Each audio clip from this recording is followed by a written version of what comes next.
Preocupados ante la situación, la banca internacional decidió recurrir al Fondo Monetario Internacional para que negocie con los países deudores el restablecimiento de los pagos.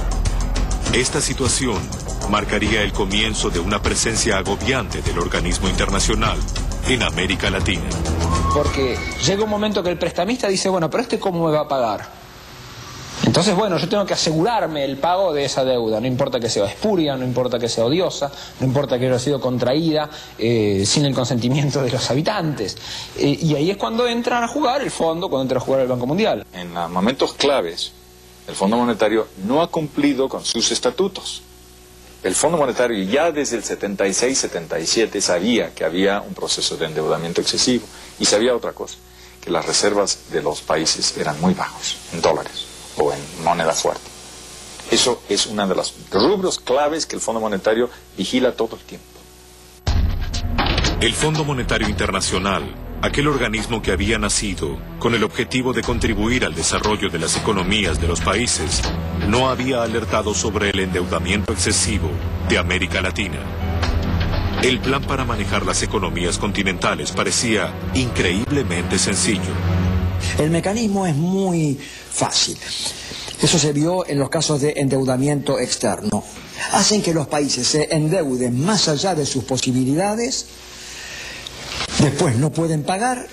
Para pagar tienen que pedir préstamos. Esos préstamos se otorgan si se cumplen con las condiciones de política económica interna que les exige el Fondo Monetario. A partir de ese momento, los préstamos que iba a otorgar el Fondo Monetario Internacional estarían destinados a continuar con el pago de la deuda. Y para concederlos, el organismo comenzaría a reclamar el cumplimiento de nuevas exigencias.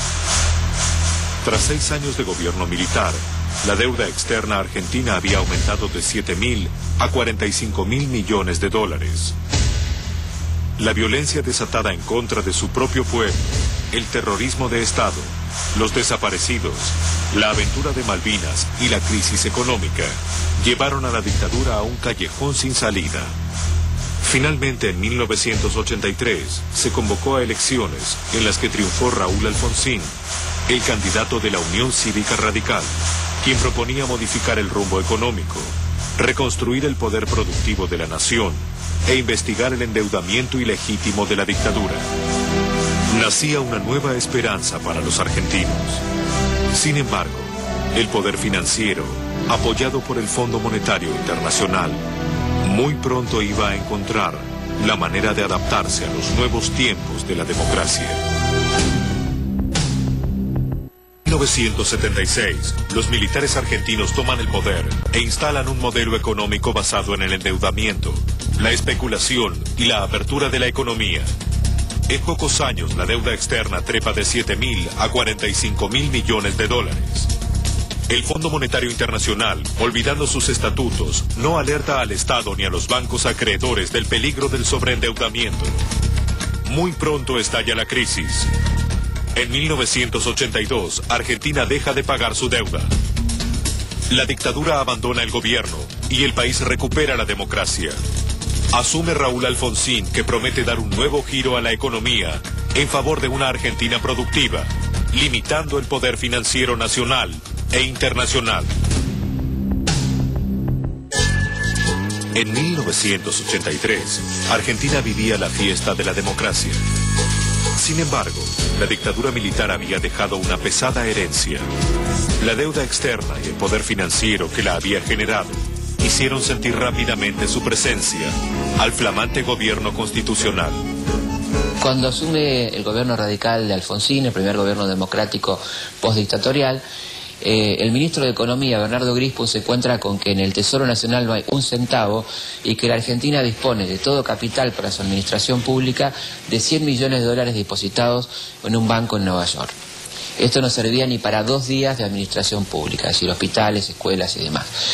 Y el primer vencimiento que tenía el gobierno democrático, a propósito, porque esto fue arreglado por Aleman Cavallo para que venciera justamente a los pocos días de la asunción del gobierno, era enero del 84.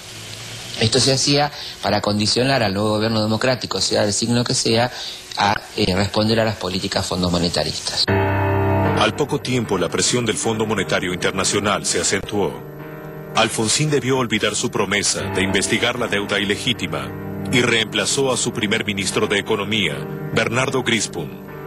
Lamentablemente las presiones sobre el gobierno radical van a ser muy fuertes hasta lograr lo que pretendía el fondo, que era la cabeza de Grispum, sacarse de encima al ministro y colocar un ministro más simpático al fondo, que va a ser Surruil, que va a aplicar las políticas de ajuste pedidas por el fondo, cuyo primer ejemplo es el Plan Austral. Muere el peso, nace el Austral. Ahora los argentinos vamos a terminar con la inflación. Surruil habla solo del Plan Austral, pero se ha olvidado en sus 4 últimos discursos a hablar de la total subordinación al programa recesivo que está en marcha, que se está cumpliendo, del Fondo Monetario. Con el Plan Austral en marcha, el Fondo Monetario hace sentir aún más su influencia a las autoridades argentinas para que implementen una larga serie de reformas, entre las cuales se destacaban la apertura de la economía y la venta de las empresas públicas. El gobierno de Alfonsín ensaya un débil intento de privatización que fracasa por iniciativa de la oposición peronista, liderada por el senador Eduardo Menem. En otros años es sabido que las empresas del Estado hayan dado pérdidas en otros años, pero de lo que puede estar seguro es que el justicialismo ni les ha puesto ni les va a poner bandera de remate, porque está en juego la soberanía del Estado argentino. Nada más.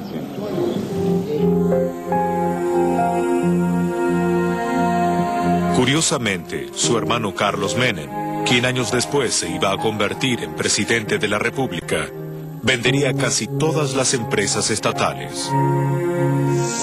La situación económica empeoró. En 1988, la Argentina comunicó que no podía hacer frente a los pagos de los acreedores privados, pero continuó honrando sus deudas con el Fondo Monetario Internacional. Sin embargo, el organismo le niega un crédito al gobierno de Alfonsín y la crisis se agudiza. En junio tenemos una inflación del 189% mensual. Esto provoca hiperinflación, saqueos, descontrol. La presión del peronismo es cada vez más fuerte, igual que los grupos económicos que como elemento de presión ni pagan sus impuestos ni liquidan divisas, con lo cual la plaza del dólar está seca y el dólar no tiene techo. A los pocos meses, el descontento popular se hizo insostenible y estallaron los saqueos a comercios y supermercados. Vamos a grabar imágenes de una camioneta que transportaba comestible que había sido robado de un supermercado. Siguen los disparos, ahí va la policía, están escapando los tiros. Hackeado por la crisis, Alfonsín debió entregar el poder a Carlos Menem 6 meses antes de finalizar su mandato. Antes de asumir la presidencia, una semana antes exactamente, el presidente Menem se reúne con los principales directivos de la empresa Bungibor, uno de los conglomerados agroindustriales más importantes de la Argentina, y acuerdan un préstamo de Bungibor al Estado argentino por 4.600 millones de dólares, a cambio de lo cual el gobierno de Menem se compromete a entregarles el Ministerio de Economía. Es un hecho prácticamente inédito que un presidente de un holding privado sea a la vez el ministro de Economía de un país. Así fue, asumió primero Miguel Roig, luego Rapanelli, 2 miembros del holding Bungibor que manejaban la empresa y el país al mismo tiempo. Mientras tanto, en Estados Unidos se redactaba el Consenso de Washington, un catálogo de medidas económicas en el que iban a quedar plasmadas las políticas de ajuste, privatizaciones y apertura económica que el Fondo Monetario Internacional venía impulsando desde la crisis de la deuda de 1982. Y esas políticas eran la apertura de la economía, el equilibrio fiscal, la liberación de todos los mercados, la privatización de las empresas públicas, y se planteó como una especie de dogma de fe en América Latina. Entonces claramente se sintió que este fenómeno de la deuda permitía presionar para que los países hicieran lo que a ellos les parecía que era razonable. Y América Latina hizo esto toda la década del 90. Y no les fue bien. Carlos Menem iba a aplicar al pie de la letra el Consenso de Washington. Pero en sus primeros años en el gobierno, imponer las nuevas medidas no fue tarea fácil. Una nueva crisis inflacionaria afectó la economía y ante los pagos de la deuda que se acercaban,